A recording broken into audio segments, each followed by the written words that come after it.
हाय armies, आपका स्वागत है मेरे YouTube channel BTS Korean army 111 इन भोजपुरी सॉन्ग। तो आज मैं आप लोगों को माय हार्टलेस हस्बैंड का पार्ट 12 बताऊंगी। चलिए स्टोरी स्टार्ट करते हैं। पिछले पार्ट में हमने देखा था कि जिमिन जो कि युंगी को धमकी देती है तो युंगी उसे ड्रेस देकर चला जाता है और फ्लैशबैक स्टार्ट होता है। जिमिन जो कि बहुत ज़्यादा ही अपनी फ्रेंड के साथ स्टडी में बिज़ी होती है, वहाँ पर युंगी आता है। युंगी जो कि अपनी उस बेइज्जती को भूला नहीं था, जिस तरीके से जिमिन ने उसकी इंसल्ट की थी वो भूला ही नहीं था।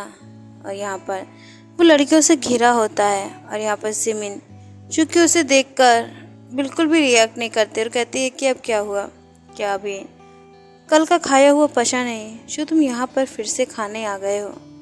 इस तरीके से बातें सुनकर तो युंगी को गुस्सा आने लगता है, क्योंकि सारी लड़कियां युंगी की दीवानी और सिर्फ हमारी जिमिन जो कि उसे तो कोई फ़र्क ही नहीं पड़ता कि मिन युंगी आखिर है क्या चीज़। वो सिर्फ अपनी स्टडी पे फोकस करती है और वो बहुत ज़्यादा ही पढ़ने में अच्छी होती है। इस वजह से उसे कोई भी कुछ भी नहीं कहता है। और युंगी तो वहाँ के ट्रस्टी का बेटा होता है, उसे तो कुछ कहने की किसी की हिम्मत ही नहीं होती है। यहाँ पर बहुत ज़्यादा ही सिचुएशन ख़राब हो जाती है। युंगी जो कि जिमिन से बहुत ज़्यादा ही दूर रहने की कोशिश करता है, लेकिन उसके पास आ जाती है और उससे लड़ाई हो जाती है। यहाँ पर लड़कियाँ जो कि युंगी की इस तरीके से रिएक्शन को बर्दाश्त नहीं कर पाती, क्योंकि युंगी अगर चाहे तो जिमिन कहीं की ना रहे, लेकिन युंगी कोई भी रिएक्ट नहीं करता, वो उसे परेशान नहीं करता, वो सिर्फ गुस्से में उससे लड़कर वहाँ से चला जाता है। यहाँ पर जिमिन भी बहुत ज़्यादा ही उससे लड़ती है, क्योंकि वो भी अच्छे तरीके से जानती है कि आखिर युंगी किस चीज़ का बना हुआ है, क्योंकि उसे सिर्फ लड़कियों को यूज़ करना आता है। इस वजह से वो कभी भी किसी अच्छी लड़की के प्यार में तो पड़ ही नहीं सकता है। ये सब जिमिन बहुत ज़्यादा ही अच्छे से जानती है। और फ्लैशबैक यहीं एंड होता है और जिमिन को हम देखते हैं जो कि रो रही होती है और सोच रही होती है आखिर वो इस इंसान के प्यार में पड़ कैसे गई।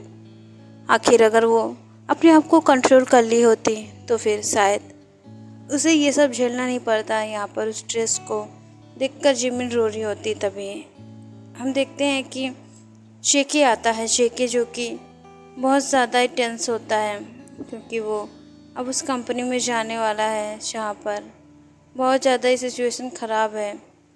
और ये सब बहुत ज़्यादा ही वो सिर्फ़ और सिर्फ जिमिन से ही बता सकता है। वो सारी बातें जिमिन को बताता है। जिमिन भी उसको आज की सारी बातें बताती है, तो वो शौक हो जाता है कि आप नहीं जाओगी उससे मिलने। तो फिर जिमिन कहती है मुझे जाना होगा, वरना उस साइको को तुम नहीं जानते हो, वो बहुत ज़्यादा ही खड़ूस है, वो क्या कर सकता है मैं जानती हूँ। और वो बहुत ज़्यादा ही डरी हुई उस ड्रेस को पहनकर निकल जाती है, क्योंकि ने रात में ही बुलाया होता है। यहाँ पर जिमिन जो कि उससे मिलने उसके अपार्टमेंट पे जाती है। उसके अपार्टमेंट में जाते ही यहाँ पर सिचुएशन बहुत ज़्यादा ही बिगड़ने लगी है। और तो और किम तेहन जो कि अलग ही प्लानिंग कर रहा होता है। यहाँ पर हम देखते हैं कि आरएम जो कि जेके के लिए अलग ही प्लानिंग कर रहा होता है। वो अपने प्यारे से क्यूट से ब्रदर को यहाँ से भगाने की फिराक में है। और बहुत ज़्यादा ही अब सिचुएशन जो कि बिगड़ने लगी थी। यहाँ पर जेके ते से नफ़रत करता है, जिमिन युंगी से नफ़रत करती है और आरएम से भी कोई नफ़रत करता है। यहाँ पर जिमिन रात में ही निकल कर युंगी के पैलेस में चली जाती है और देखती है कि वहाँ पर उसके दोस्तों को युंगी ने बांध कर रखा होता है और उनके ऊपर गन पॉइंटेड होती है। ये देखकर तो जिमिन के आंसू निकल आते हैं और कहती है कि तुम इतने ज़्यादा गिर कैसे सकते हो, आखिर तुमने फ्रेंडों को क्यों इस तरीके से बांध कर रखा है, इन्होंने तुम्हारा क्या बिगाड़ा है। युंगी कहता है कि बेबी तुम वैसे तो मेरी ड्रेस में बहुत ज़्यादा ही खूबसूरत लग रही हो, तो क्यों ना मैं तुमसे शादी कर लूँ, क्या ख्याल है तुम्हारा। युंगी की इस तरीके की बातें सुनकर तो जिमिन उसे जान से मार दे, लेकिन खुद को कंट्रोल करके कहती है कि क्या मतलब है तुम्हारा।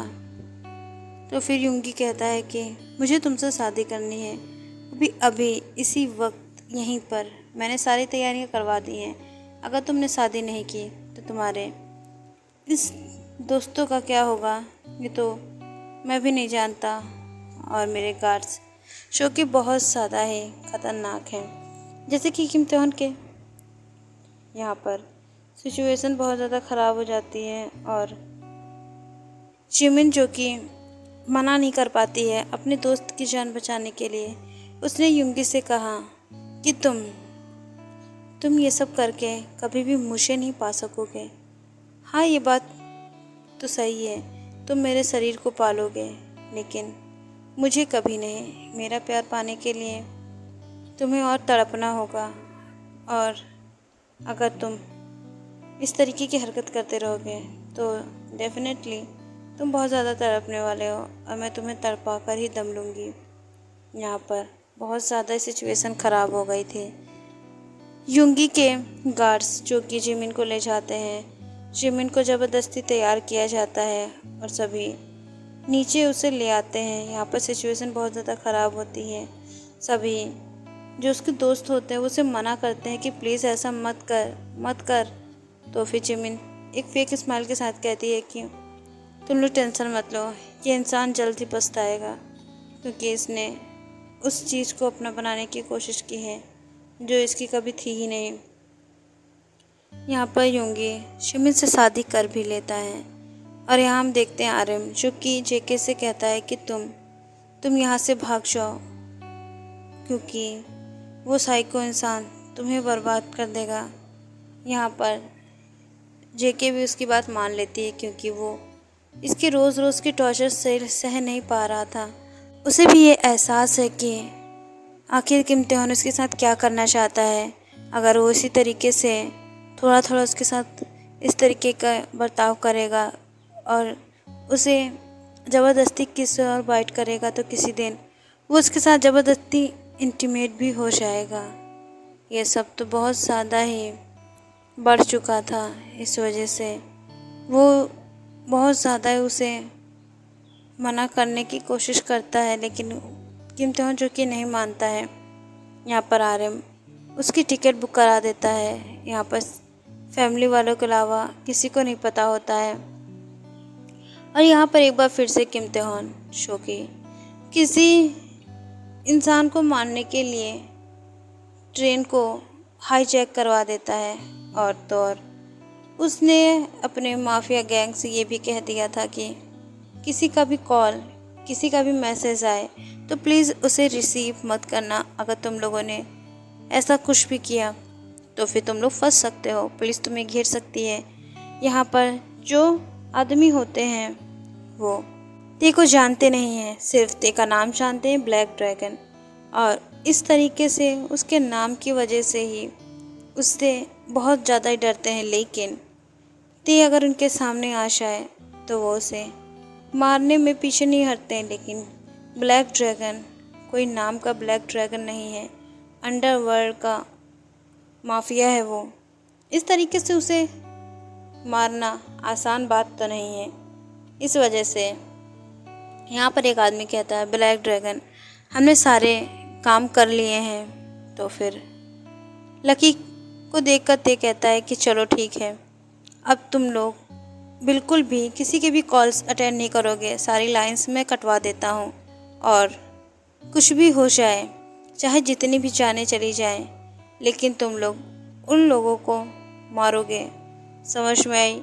यहाँ पर बहुत ज़्यादा ही जेके घबराया हुआ ट्रेन में सफ़र कर रहा था। तभी अचानक कुछ लोग ज़बरदस्ती ट्रेन में घुस आते हैं और सबको अपनी जगह से हिलने को मना कर देते हैं। ये तो शक्ल से ही इतने ज़्यादा खूंखार लग रहे थे, और तो और इन लोगों ने कपड़े भी इतने ज़्यादा डरावने पहने होते हैं कि लोग इन्हें देखकर डर जाएं। और ये लोग आते ही तुरंत ही अपना काम भी स्टार्ट कर देते हैं, जैसे कि लोगों को मारना।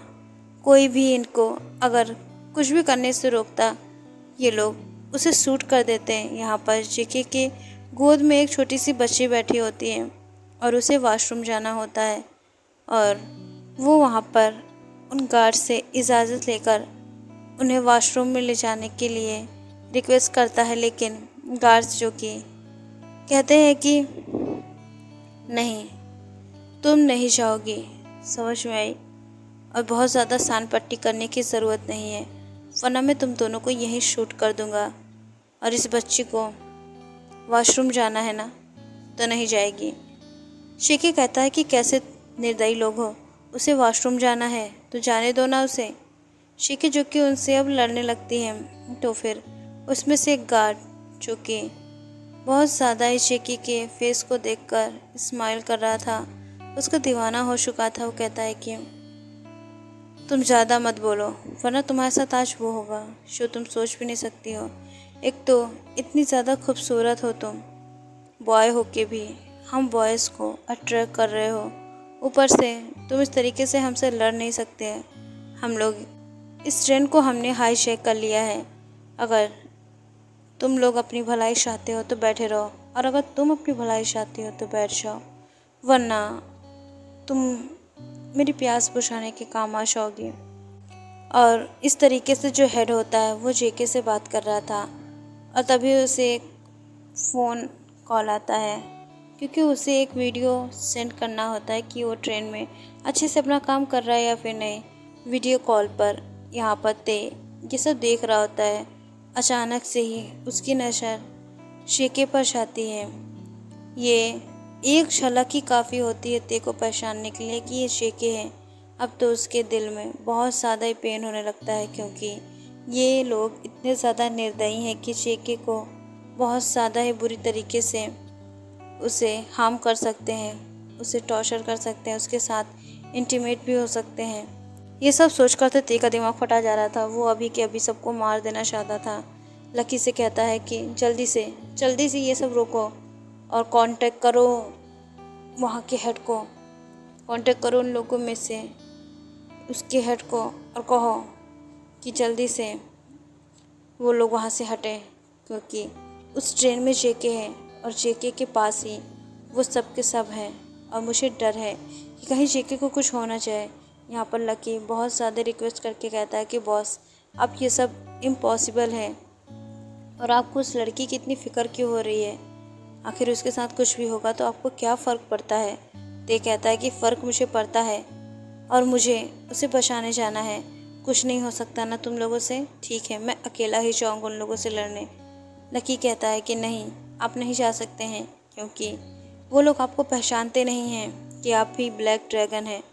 और तो और, अगर उन लोगों ने आपको इस तरीके से देख लिया तो वो लोग आपको भी मार सकते हैं।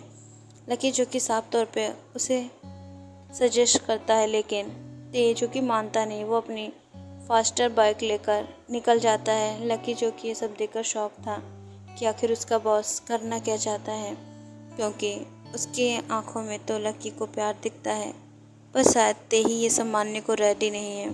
बाय आर्मी सरांगे, अब आप लोग इंतज़ार कीजिए नेक्स्ट पार्ट का कि क्या ते जेके को बचा पाएगा, या फिर इसी तरीके से जेके उन लोगों से लड़ते हुए सच में खुद का आत्मसम्मान खो देगी, या फिर कुछ इंटरेस्टिंग होगा। इन सब के लिए तो आप लोगों को वेट करना होगा। और तो और, अगर आप लोगों की स्टोरी अच्छी लग रही है तो प्लीज़ लाइक कमेंट कीजिए और स्टोरी शेयर कर दीजिए, क्योंकि यार व्यूज़ बहुत ज़्यादा इम्पॉर्टेंट होते हैं वीडियो के लिए, क्योंकि उससे पता चलता है कि आपकी वीडियो कितनी ज़्यादा अच्छी है। तो प्लीज़, अगर आप लोगों को वीडियो अच्छी लग रही है तो प्लीज़ शेयर कर दीजिए आर्मी। बाय आर्मी, सरांगे, love you so much army.